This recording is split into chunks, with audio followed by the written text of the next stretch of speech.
Hi, within this lecture, we're going to install Windows as a virtual machine in our host machine using VirtualBox. So maybe right now you're thinking, I'm already using Windows, do I have to install Windows 10 as a virtual machine? Yes, you have to, because we're going to use this virtual as a victim machine. We're going to attack to that victim machine. We're going to perform some attacks, do some backdoors, trojans, man-in-the-middle attacks, and everything that we're going to learn in the following sections.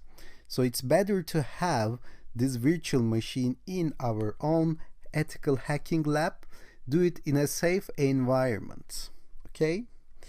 So right now I'm going to open my browser one more time and go to google.com because I'm going to search for Windows 10 VirtualBox virtual machine.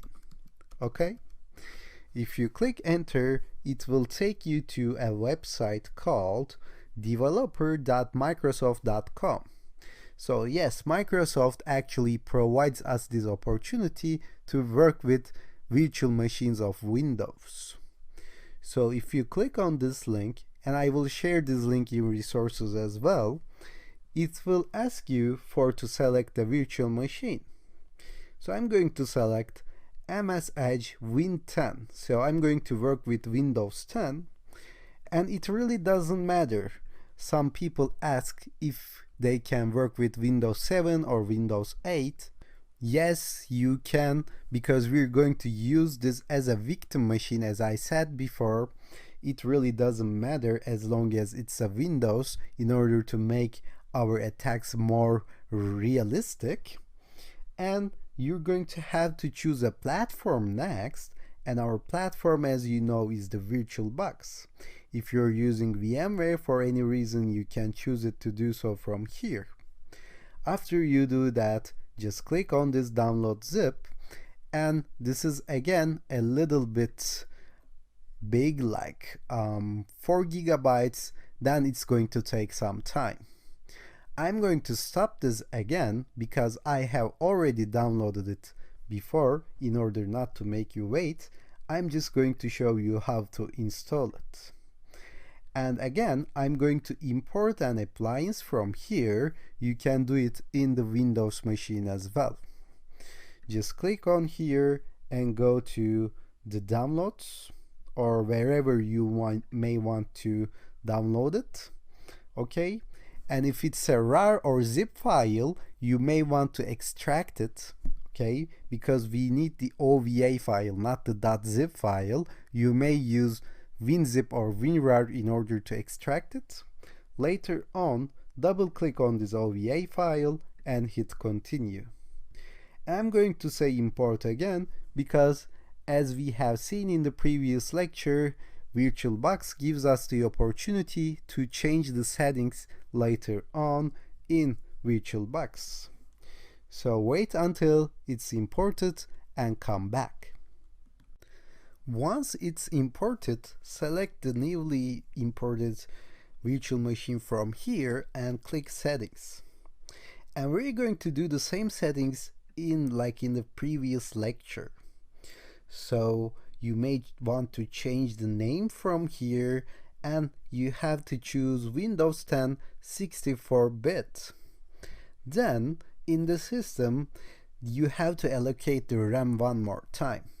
And Windows requires more RAM than Kali Linux, obviously. The default RAM, suggested RAM, is 4 GB for me. But remember, you have to use the Kali Linux and Windows and your own host machine at the same time during this course. So you have to optimize these values one more time. Since I'm using 8 GB of RAM, I'm going to change this to be 2 gigabytes. And Windows requires at least 2 gigabytes. Okay? So this will be a little bit hard to run, but it will run. It won't kill me. And in the processor, it may require 2 CPUs, so I'm going to leave it as that. So if you allocate this and you see it's lagging, it's slow, it's very fast, I don't know. Then you can just come here, close the virtual machine, and just reallocate these settings from scratch. I'm going to go to display, so this is okay. I'm going to go to network. I'm going to choose the NAT network one more time. And I don't have any more thing to do in here. Oh, without forgetting, you have to select this advanced, and in here you have to go to promiscuous mode and say allow all. This will allow you to simulate network attacks very efficiently later on in the network section. Okay, we didn't do that in the Kali Linux section because I forgot it. Now you can say allow all to the promiscuous mode and say OK. Of course, now I can change this value from Kali Linux, go to Kali Linux and say settings, and go to network and say advanced, and for promiscuous mode say allow all. Later on, now we are ready to test this Windows.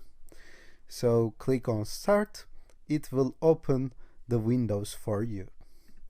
And this would be a little laggy compared to the Kali Linux, as it requires more RAM, more CPUs, and this is a very hard operating system to run actually. And this is not efficient as Kali Linux. But we are going to use this Windows as a victim machine, so we are not going to work within Windows very much. So it is imperative for us to run this, but it is enough just to see it running, okay? And after it runs, it will show you a screen like this. And remember, sometimes it takes time for Windows to adjust the settings.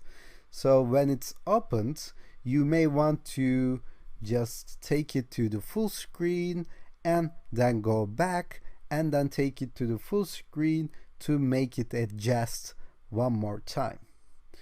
So when it's opened, it should ask you a password. But if it's not, it means that it will ask you for a password when you reboot it, when you close it and open it one more time. And you may get the latest password from the Microsoft website that we have downloaded.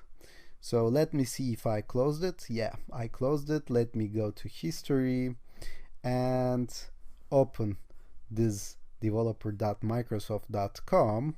As you can see, the current password is password with these letters. But you may want to check it from here because in time maybe they can change it. And sometimes in the first run it doesn't ask for a password, but later on it asks. Okay, now it's opened for me and it didn't ask for a password because it was the initial run. Let me try to make this into full screen. As you can see now, it doesn't work in full screen.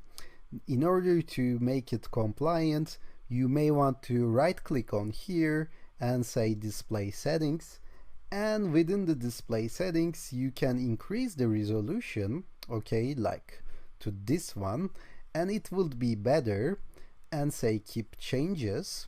And later on, when you close this and reopen it again, it would be full screen, maximizing the whole screen, filling in the right and left blanks as well.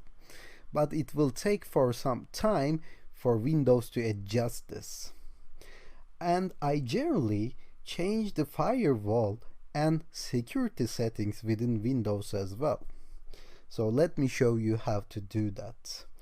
And if you're using Windows, you may know actually how to do that, but you can click on this start here and search for settings, okay, and go to settings, and within the settings you can change anything you want, like language, personalization. Like if you want to use it in another language, it's possible. You may want to change it to your native language. You may want to change the background and everything. But don't get too attached to these windows. As I said before, we're going to use this only as a victim machine. It really doesn't matter for us to actually using this Windows 10 or Windows 7 or Windows 8.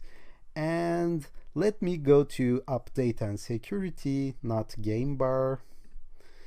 And within this Windows update and security, I'm going to go to click on this Windows security, and here we have some virus and threat protection, we have some firewall and network protection and everything. When I do tests within my VirtualBox, I generally disable these firewalls. It may sound stupid for you, but it is wiser to disable this and see if your attacks actually work, and then reintroduce this, enable this, and see if they block your actual attack or not. So if you do that, you would know if firewall is blocking, if your attack is working or not. But if you don't do this, if you just leave it open, you wouldn't know if the problem is within your attack, or the firewall is blocking, or the Windows Defender is blocking, or antivirus is blocking. And don't worry, we're going to discuss how to bypass antivirus solutions and everything in our course as ethical hackers. But it is wise to just turn this off when you do tests and then reintroduce it. Maybe if you find that stupid, then you can leave it on as well. It won't affect our attacks very much during this course. But I'm going to go and turn off this firewall anyway, okay? And you may want to just go to security here, and you may want to adjust this virus and threat protection as well. So right now we don't have any antivirus on our Windows, and we don't have any active scan running right now. But you may want to click on here, and you may want to turn this off as well. It wouldn't be too realistic since most of the users use this virus protection, but for test purposes it may be better. I'm just gonna leave this on in order not to raise any suspicion on your minds about this course, because we're going to learn so much useful information throughout the course, and it will work in too many scenarios. I don't want you to think this will work only if this is turned off or something. I'm going to leave this on, but I turned off the firewall. It really doesn't matter, because if there comes a time when if we need to turn the firewall on or turn the virus off, then we're going to do it together later on. So if you have seen this, if you have successfully started Windows, then it's okay for you to close this right now and say power off the machine. So we're going to stop here, and within the next lecture we're going to see some feature of VirtualBox called snapshots, which will give us chance to create save points in our virtual machines.